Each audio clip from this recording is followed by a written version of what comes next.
Olá, tudo bem com você? Hoje vamos estudar a quinta lição, que tem uma mensagem para o juízo vindouro que está às portas. Tem muita gente e muitos pregadores que não acreditam no juízo pré-advento. Mas este assunto eu já expliquei no vídeo das 7 pragas de Apocalipse. É só procurar no canal. Então não se esqueça de, ao final, se inscrever, comentar e deixar o seu like, tá bom? Vamos então para a nossa lição de quinta: granizo, gafanhotos e escuridão. Leia Êxodo 9, 13 a 35 e Êxodo 10, 1 a 29. Essas pragas fizeram o faraó mudar de ideia? Não. O faraó chegou a confessar que havia pecado e seus servos insistiram para que deixasse Israel ir, mas ele se recusou mais intensamente. Por fim, a lição nos leva a observar na praga de granizo a questão do juízo de Deus e da separação de seu povo, preparando para o final desse processo, que é a manifestação que vai ocorrer na praga dos primogênitos. Então nós temos a 7ª praga, a chuva de granizo, que atingiu somente os egípcios na terra de Goze, onde estavam os judeus, que eles não foram atingidos. E quais eram os deuses? Nut, deusa do céu; Sete, deus das tempestades; Osíris, deus da colheita e vegetação, afetada diretamente.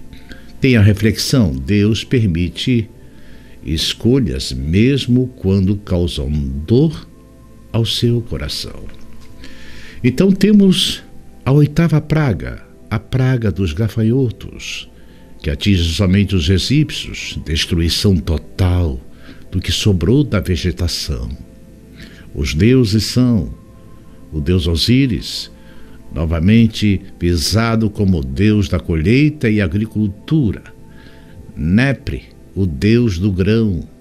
E temos a 9ª praga, as trevas, a escuridão. Deus distingue seus filhos no meio do caos. Há sempre luz onde ele habita. Andar na luz é andar na obediência, tendo luz sobre Israel e trevas sobre o Egito. Essa 9ª praga de trevas atinge somente os egípcios. Porém, todos os filhos de Israel tinham luz em suas habitações. Tinham os deuses: Ra, deus do sol, principal divindade egípcia. Essa praga é uma humilhação direta e simbólica do poder do Egito. E temos então a conclusão: o povo de Deus nunca fica em trevas, mesmo quando tudo ao redor parece perdido. A luz do Senhor brilha sobre os seus. Conclusão: as pragas não são meramente atos de destruição, mas de revelação. Revelam a justiça, a paciência, a misericórdia e a soberania de Deus, chamando a uma decisão. E vem a pergunta final que ecoa: a quem você servirá?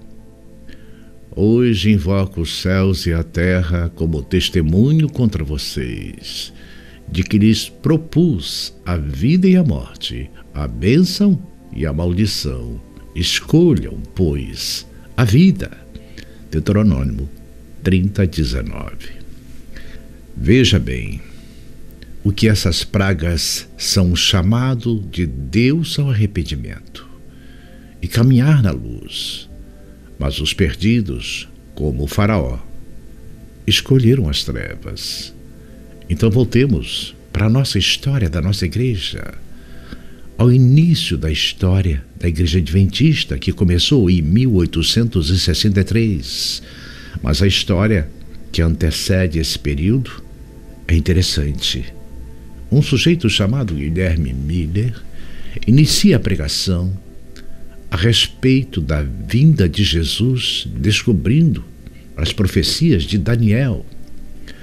As contas que Guilherme Miller fez são todas corretas, mas o evento ao qual ele vincula essa profecia é equivocado, fazendo alusão exatamente a esse ponto quando a gente vai para Daniel 7, Daniel 8 e Apocalipse capítulo 11, 12, 13 e observa com atenção esses textos que culminam no capítulo 14 de Apocalipse.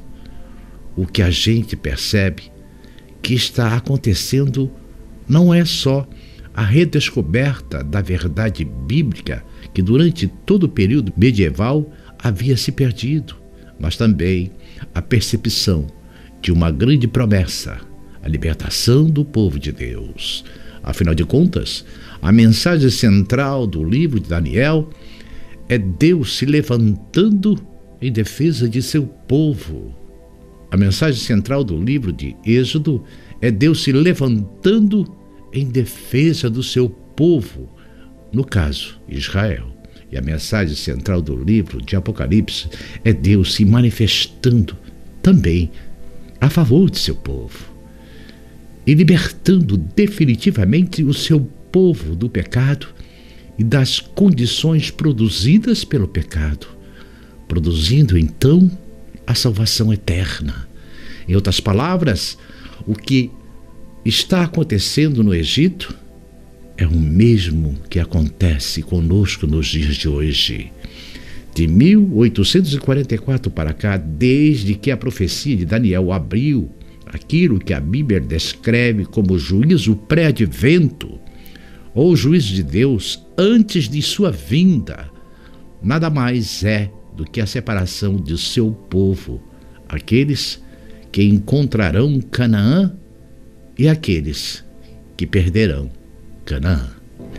No Egito, a gente observa exatamente isso, ou seja, mesmo quando Deus manifesta juízo, sua visão é de misericórdia. Sim, o juízo vai separar aqueles que estão condenados daqueles que estão salvos. Porém, isso não é um juízo de vingança, é um juízo de resposta a um chamado, ou seja, o juízo é a manifestação da misericórdia de Deus, tanto por aqueles que vão ser salvos, quanto por aqueles que se perderão. Deus não criou a humanidade para viver sofrendo, mas o ato de perder a vida não é uma intervenção de Deus, é uma escolha humana. Na realidade, a coisa é muito simples. Uma vez que eu aceite a proposta enganosa de Satanás de que existe vida fora de Deus, e que não é verdade, não existe vida fora de Deus, uma vez que eu aceite essa ideia, Satanás me ilude com possibilidade de viver eternamente no mundo do pecado. E Deus me adverte do fato de que se eu me desligo dele, imediatamente a vida se esvai, porque vida só existe em Deus. Portanto, o que na realidade acontece no fim da história é Deus respeitar o livre-arbítrio humano. Chegará o momento em que Deus precisará dizer: acabou a história. Os que são meus já me escolheram, e os que não são meus também já fizeram a sua escolha em Satanás. E, portanto, é justo que as consequências das escolhas se manifestem. Quem escolheu Deus tem a vida. Quem escolheu se separar de Deus receberá aquilo que ele mesmo escolheu, que é a morte eterna. Em outras palavras, essa é a parte da história que Satanás não conta. Aliás, ele nunca contou. Sempre cria narrativas para enganar o povo de Deus. Todas as invenções de Satanás sempre foram para desviar a atenção dessa questão. Por fim, para onde tudo isso nos conduz? Para onde toda essa história e discussão nos conduz? É o que você vai saber amanhã no estudo adicional. Não se esqueça de se inscrever, compartilhar, comentar e deixar o seu gostei, tá bom? Até amanhã, se Deus permitir.